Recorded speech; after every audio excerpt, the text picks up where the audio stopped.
Chasing Leviathan is a podcast about pursuing truth, one big question at a time through the discipline of listening.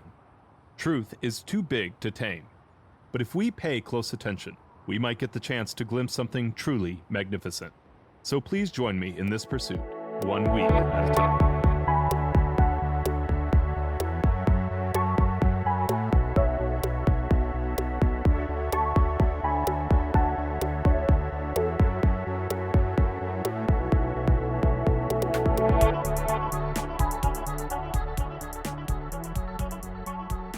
Hello, and welcome to Chasing Leviathan. I'm your host, WWII, and I'm here today with Dr. Kearney, the Charles Selig Professor in Philosophy at Boston College, and he has recently come out with, he's written many books, but some of his more recent works are Thinking Film, Theopoetics, Radical Hospitality, and the last time he was here, Touch, Recovering Our Most Vital Sense. But today we're talking about his novel, Salvage. Dr. Kearney, wonderful to have you on today.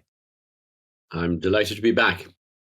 So just as that kind of initial question, though slightly different for you because we have a lot of philosophy books and then we have a novel. Why Salvage? Why did you feel this novel needed to be written? Well, first, it's not my first, it's my third novel, but it's a return to fiction writing. I wrote two in the 90s, Sun's Fall and Walking at Sea Level. So this is my third. And I came back to it for a number of reasons. One, I've been writing a lot about the philosophy of imagination, and it struck me that if we're going to talk the talk, we might walk the walk.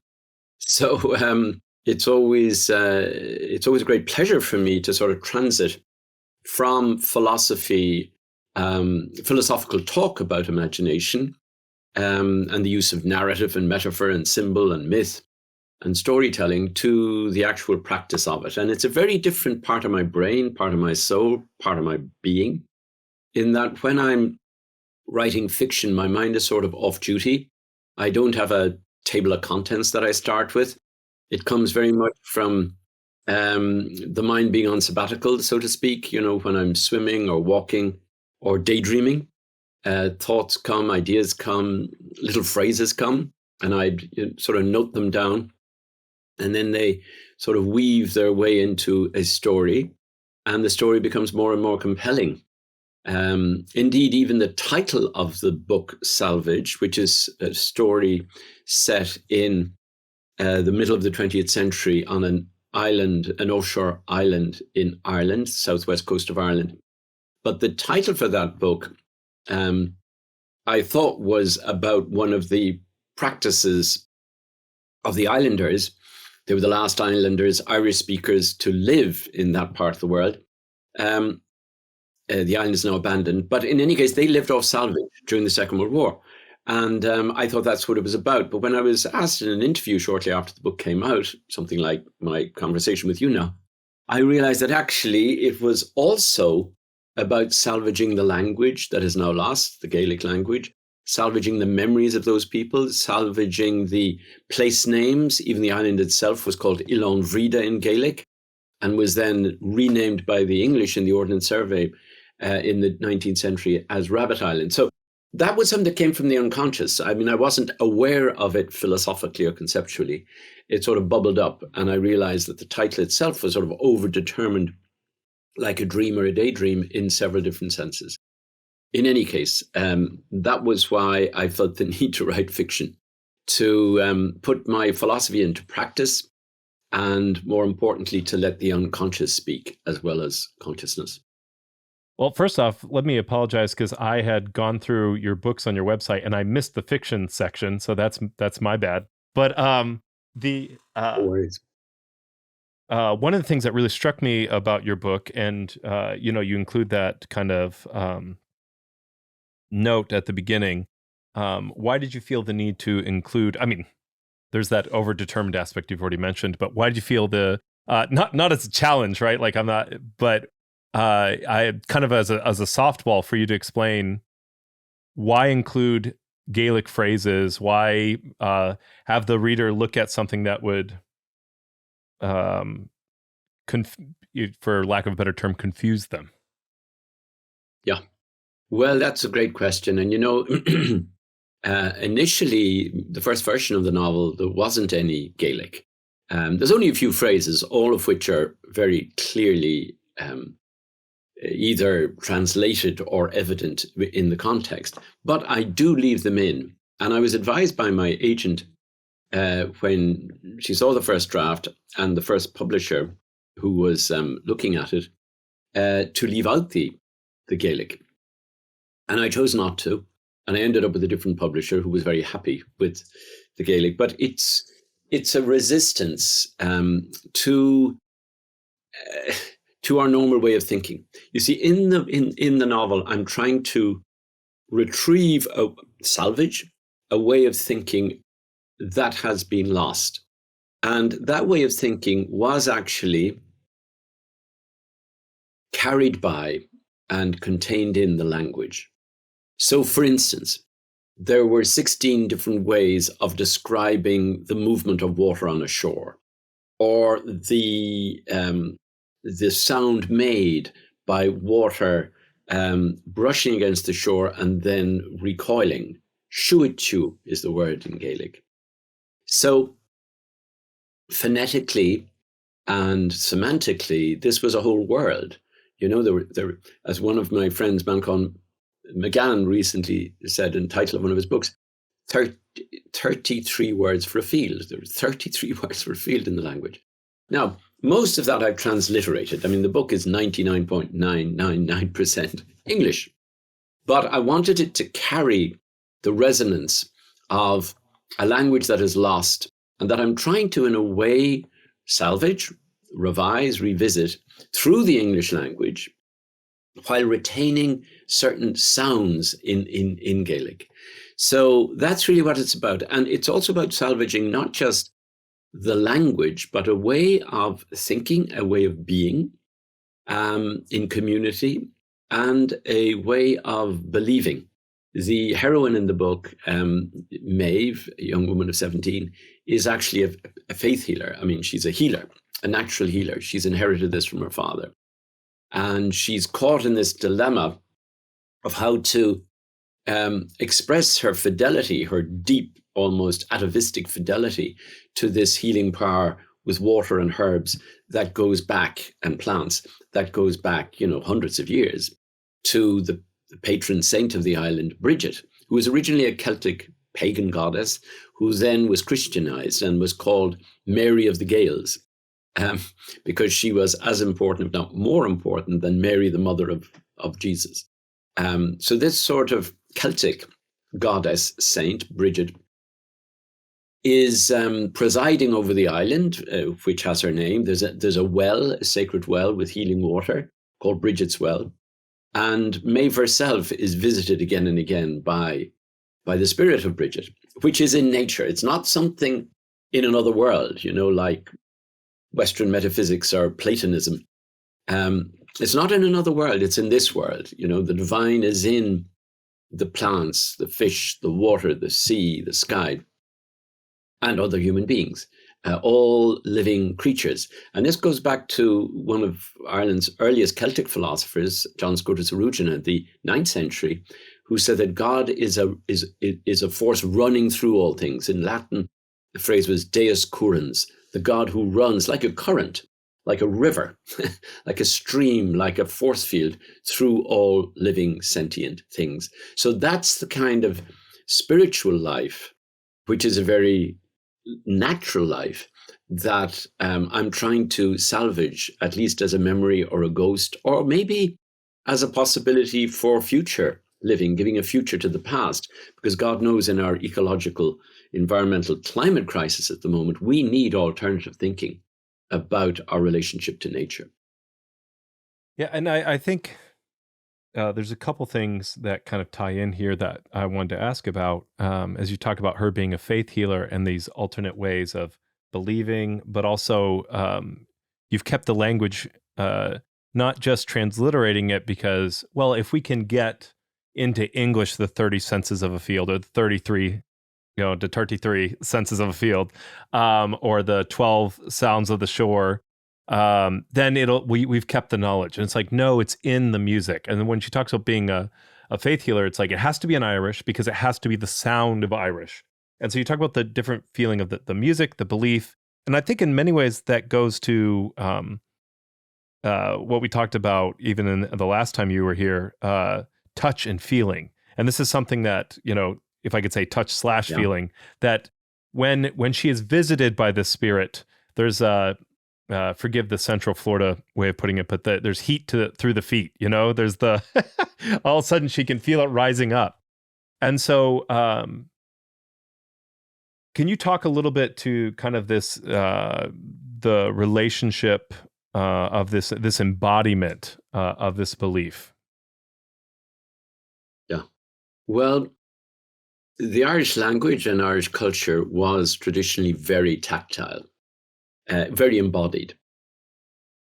Irish Celtic Christianity, from the time Patrick came to Ireland, St. Patrick, he came as a slave, as a hostage, not as the emperor or general of a Roman army.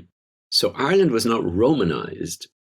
It became Christian, but in a very symbiotic sense with Celtic, so-called pagan spirituality. So it was very earthy. And the sacred saints and deities were considered to have resonances and incarnations in places and mountains and rivers and wells. And this sense of, it was called technically panentheism, which is God in all things, God in all natural things. And this prevailed really for 500 to 600 years. It was known as the Rule of Columba, who was a Celtic Irish saint. And it was only in the 11th, 12th century that Ireland finally came under the influence of Rome and went from the Rule of Columba, to the rule of Rome, of Peter, as it was called. So that was a good swathe of time for Irish Celtic Christianity to actually nourish a form of syncretism is a mixing of different spiritualities or religions. And that prevailed really up until the loss of the Irish language in the famine in the 1840s and 50s, when sort of 70-80% of people who spoke Irish in Ireland was reduced, along with a massive drop in the population from 9 to 3.5 million.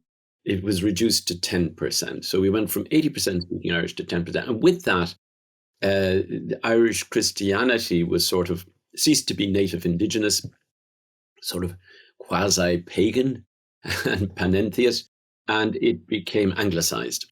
And through the anglicizing of the clergy and of the sacraments, a sort of a Puritanism, a Victorian Puritanism entered into Irish Catholicism that we still have to this day. I mean, mind you, it was evident in European Catholicism, everywhere. It was called Jansenism. It was sort of an extreme dualism, a chastising of the body, a sort of an abnegation of the body in favor of whatever, the spirit, the soul. But that was very alien to traditional Irish Celtic Christianity and spirituality. And of course, that's just the Irish Catholic Church. There was the Anglican Protestant Church in Ireland, but also the Anglican Church in England, in North America. In fact, in 1916, when we had our revolution, our rebellion in Dublin against British rule and British Empire, 2/3 of the world was governed by the British Empire. So the Victorian Puritanism was not just something imported into Ireland in the 19th century. It really ruled the world. Britannia ruled the waves. Right. It also ruled the light waves of religion and spirituality and moralism and whatnot. So really what I'm trying to do in the book is to, in a very basic way, everything is felt in the book. There's no philosophizing going on or theologizing, but in a very felt way through fiction, salvage some of that spirituality. And may I say that what I'm trying to do in the book vis-a-vis Ireland and European Western spirituality is going on here in North America also, in our time when many people like Robin Kimmerer, braiding sweetgrass, Suzanne Simard in, Finding the Mother Tree, there's a whole return to a new appreciation of indigenous thinking. Here in Massachusetts, it's the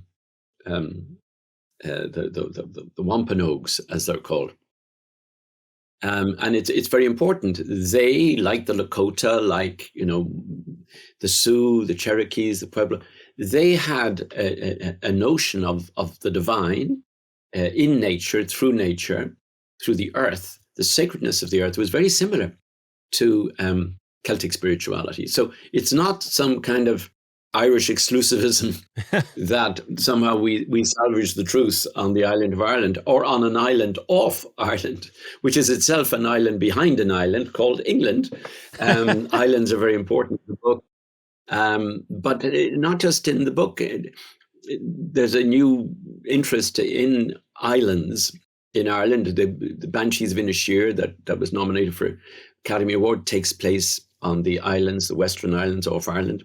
Emma Donoghue, who's published a recent book on the Skellig Islands. There's a new interest in islands as occupying a sort of an imaginary space where what was marginalized, both in terms of spirituality and language, because these were Gaelic-speaking islands, now is seen as actually something precious. And they're seen almost as laboratories of alternative consciousness, which can be not just invented out of nowhere, sort of in a new age utopianism, but actually retrieved from our past. And that's eminently the case also for the sort of return to and revitalizing of indigenous spiritualities. And I would say healing methods also here in North America. It's particularly true of Robin Kimmerer, who's also a scientist. It's not some backward nostalgia for bygone days. She's a hardcore scientist, and she discovers in her biological life science research on the role of symbiosis in biology, in plants, in nature, animals and plants. She discovers echoes of this symbiotic spirituality. Symbiotic means different species and different organisms living together harmoniously. She discovers that what's going on in nature is also going on at the level of organisms and microorganisms. And that's pretty fascinating, and that's important, that Salvage or Kimmerer's work is not some Luddite sort of regression to some golden age or, pre-Socratic pasture land. No, it's about actually taking our past and bringing it into the future, giving ourselves a future, particularly when faced with our climate catastrophe and our appalling treatment of nature during the Anthropocene, as it was called, where from Descartes on, philosophically, we were calling ourselves masters and possessors of nature. And with the Industrial Revolution, 80% of fish and plant species are now endangered and under threat. We've polluted the world, and we're facing a real climate, not just crisis, but urgency, emergency, as Mary Robinson says. Yeah. Even as you're talking here, something that comes to mind as you talk about, like, you're not Luddite. Rousseau's Noble Savage would not have an answer to the climate crisis, right? So we're not looking to like glorify the past. We're looking at transmuting it. This is something Exactly. as you talk about the embodiment of it and the need for these laboratories, because you can't manifest this stuff out of thin air.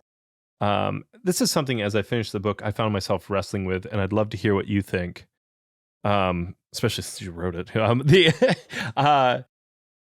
How do we reconcile the importance of place and embodiment with that? And for those of you who don't want spoilers, close your ears, but the universality of Bridget's Well. Could you repeat the question? Yes. How do we get to the universality of Bridget's Well?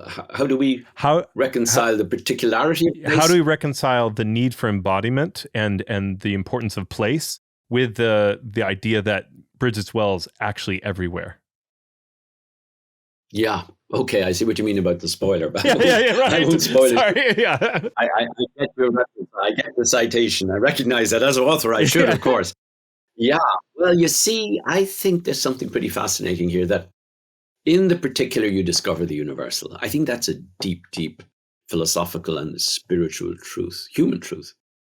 There was in Western philosophy and metaphysics a tendency to go for universal that jeopardized the singular and the unique and the particular.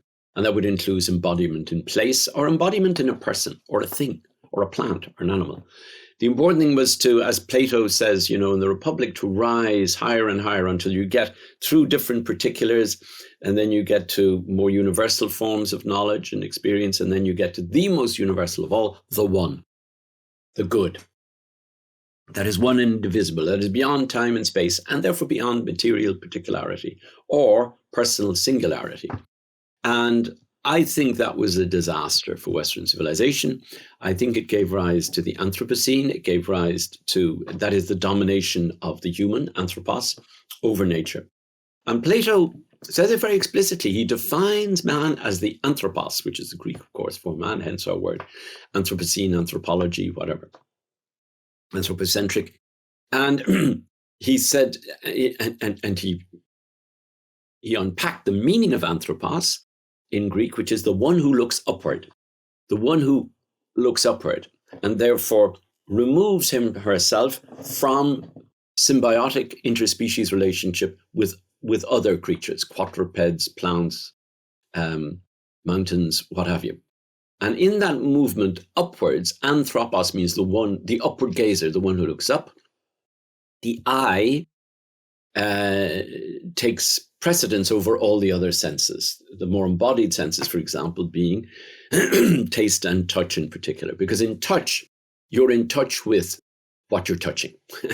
You're in relationship, and you're in a reciprocal relationship. Because take your hand touching your hand, the famous example of Husserl and Merleau-Ponty in contemporary phenomenology.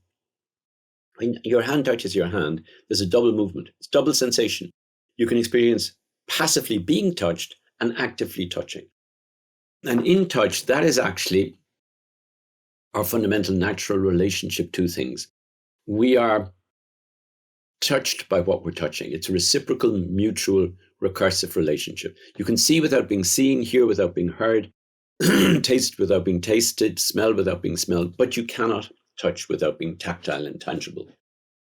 It's our first sense from birth, and it's our last sense to leave us at death. And in between, we're always on, even in sleep. If you lose your touch, you're actually gone. You're not living. To live is to be tactile and to be in touch. But with this sort of emphasis on anthropocentrism, that is the centrality of the human vis-a-vis all other species, which went in turn in concert with and in collusion with optocentrism, the predominance of the eye, which can dominate from a distance without being seen. It can dominate unilaterally and control and classify and compute and conceptualize. And that gave the human a huge power. So that Western thought has actually been very anthropocentric, even more so from Descartes forward. And that's now coming into question, and has to come in question as we're moving towards, hopefully, a symbiocene, where we are returning to, salvaging, if you like, our original relationship and our more fundamental relationship to nature and the world, and to other people, which was one of symbiosis, living together with people. In fact, it actually means in Greek, feasting together with people. It was a convivial relationship with all other sentient beings. So this is the hope, that we will exit the Anthropocene of anthropocentrism and optocentrism and enter into a revived mode of the Symbiocene, which of course never went away. Even when we breathe, we are exchanging air with the plants and the leaves of nature. That's why they say the Amazon is the lungs of the world. And that's a symbiosis. We need what is exhaled by the leaves, the plants, and they need what we exhale. So, this movement between oxygen and carbon is a back and forth that is symbiotic.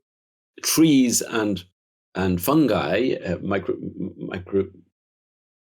mycorrhizal fungi, feed the tree as the tree feeds the fungi and interconnects with all other trees. So these are from the human being breathing with the plants to the tree and its fungi, its worldwide wood, as it's called, this underground subterranean web. That's what is our natural relationship with animals and things and plants.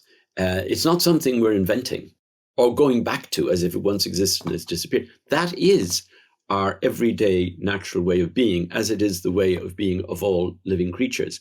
But we have forgotten it, and we've forgotten that we forgot it.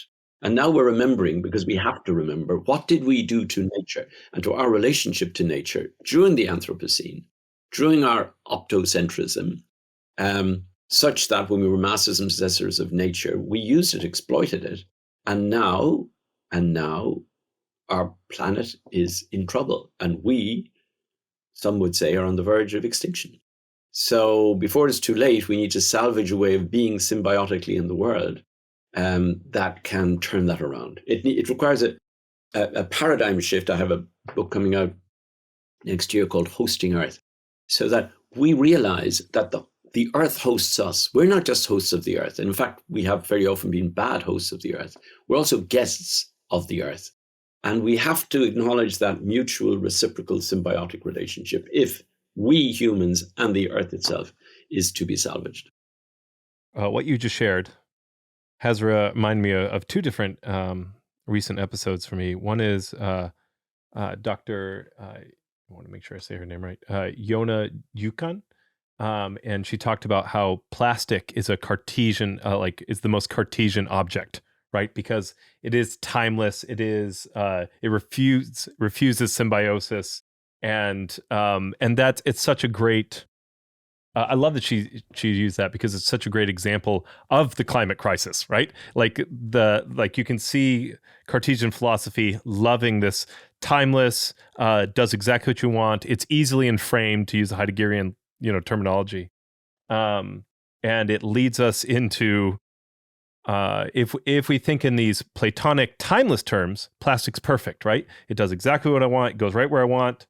But if you think in like living, breathing terms, you're like, now what do I do with all this plastic? Right? I know it's a huge question and a very good example. I mean, microplastics are now found in every part of the ocean and the earth. And people, in fish, and in people, even in breast milk and placentas. Yep.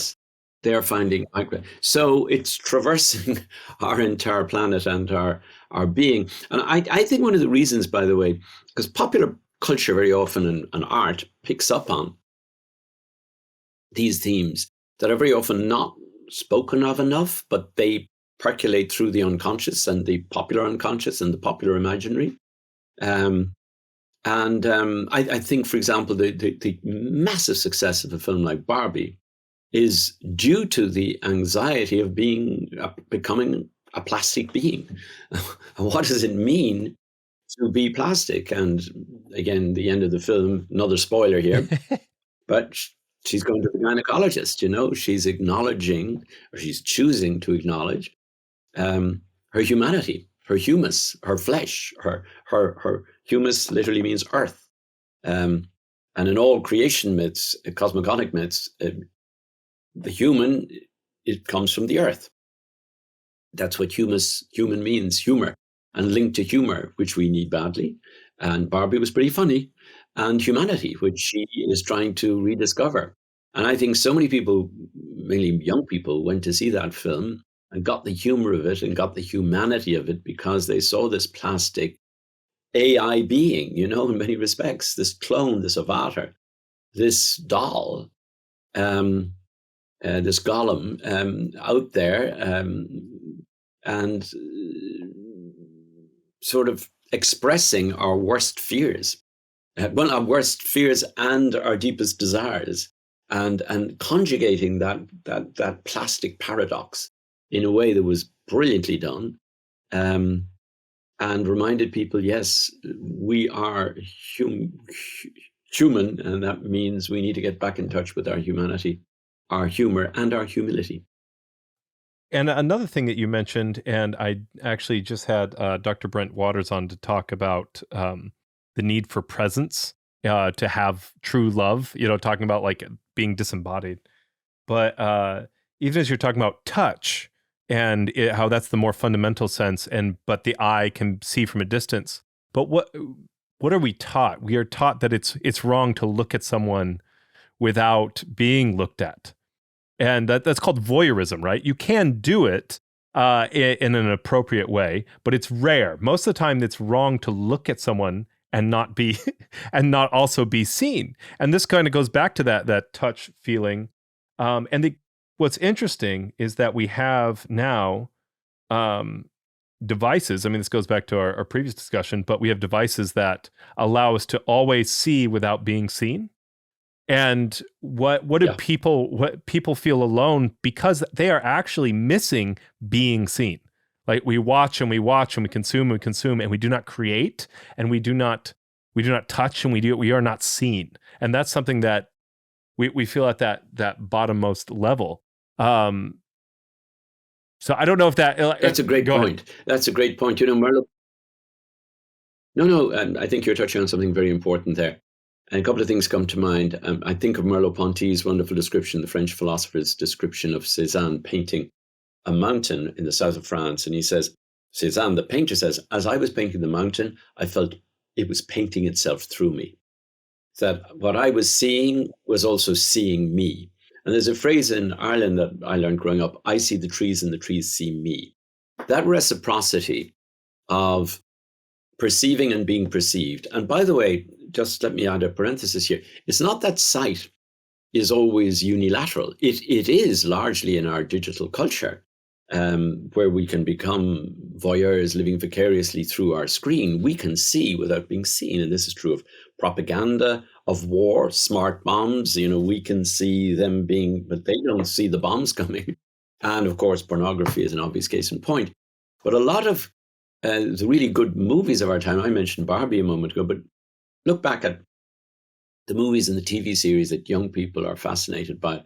And certainly in my philosophy classes, they want to talk about, say, Westworld, again, creating beings that we can manipulate, but cannot reciprocate.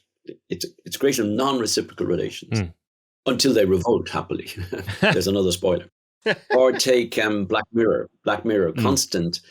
constantly returning to this anxiety of what does it mean to live in and through digital technology and artificial intelligence.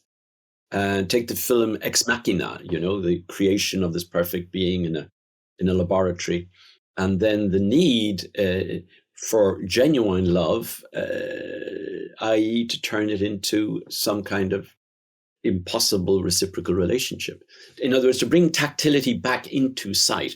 And you can do that because our senses are actually synesthetic. That is to say, touch is not removed from the other senses.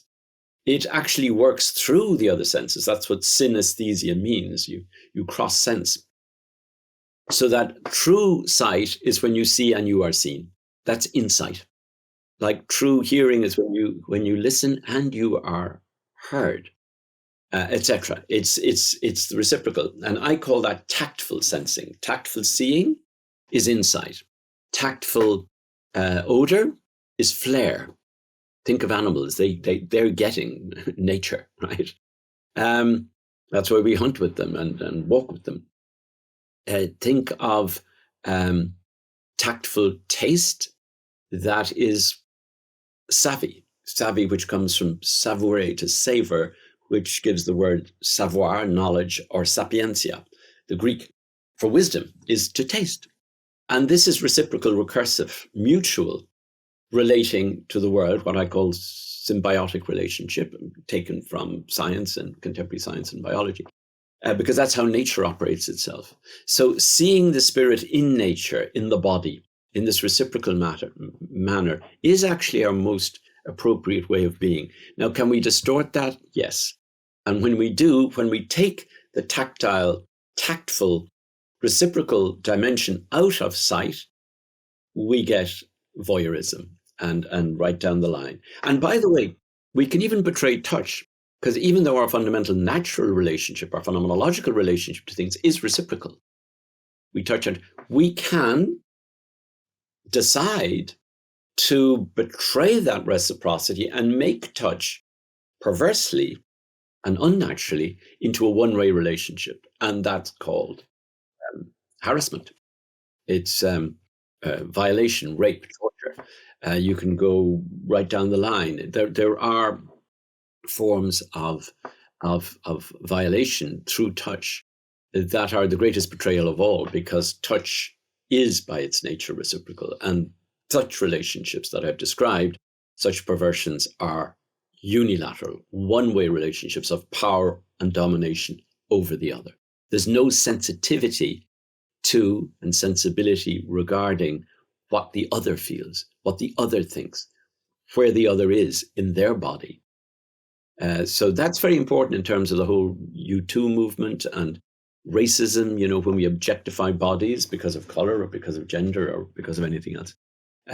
So it cuts right across the board. I think perhaps most dramatically and importantly in terms of the Earth itself, the climate crisis, which UNESCO, in a recent report with young people throughout the world, concluded is the most important moral and political question of our day. Yeah, I mean, even as you've made several references to, and I think rightly, some symbiosis. And when you talk about betrayal, what you're talking about is parasitical relationships, right? Where you there is no reciprocity. I want to make sure that I do. Speaking of tactile and embodiment, I want to make sure I actually dwell a little bit on your book.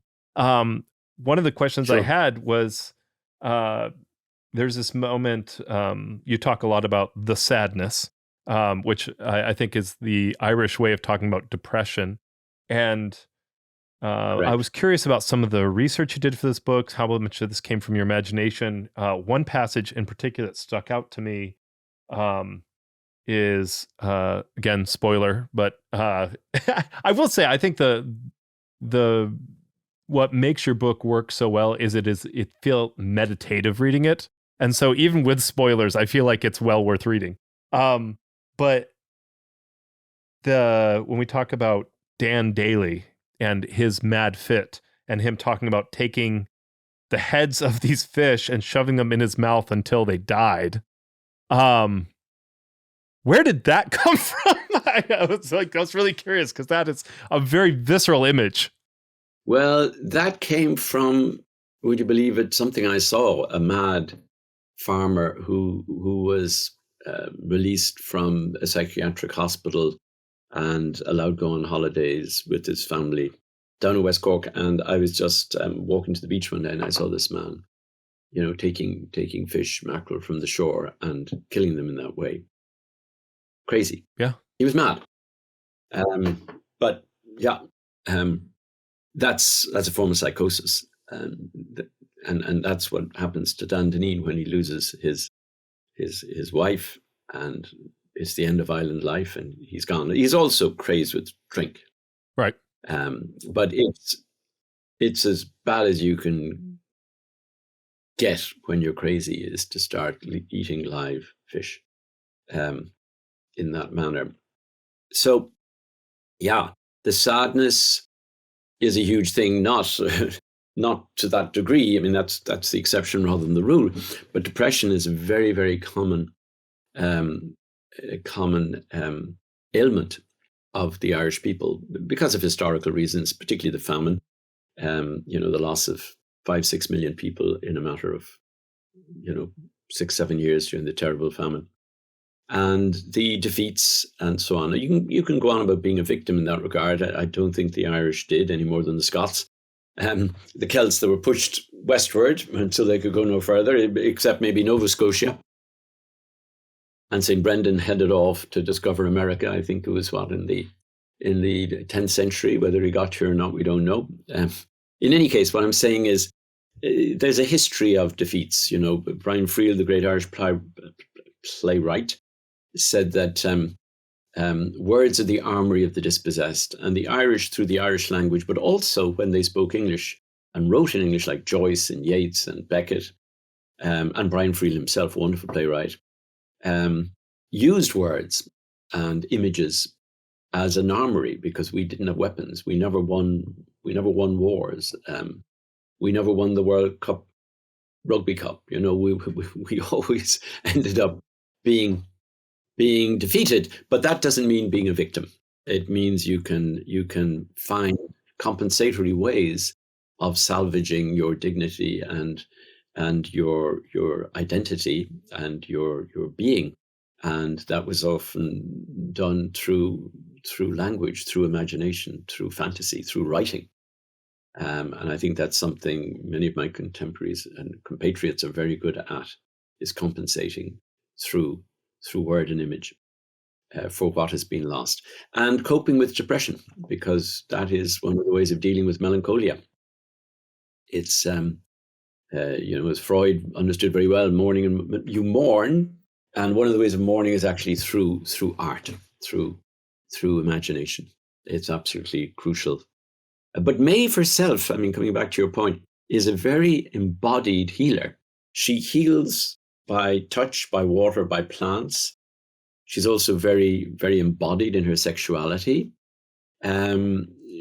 She is somebody who relates to people in a very reciprocal, sort of intuitive fashion.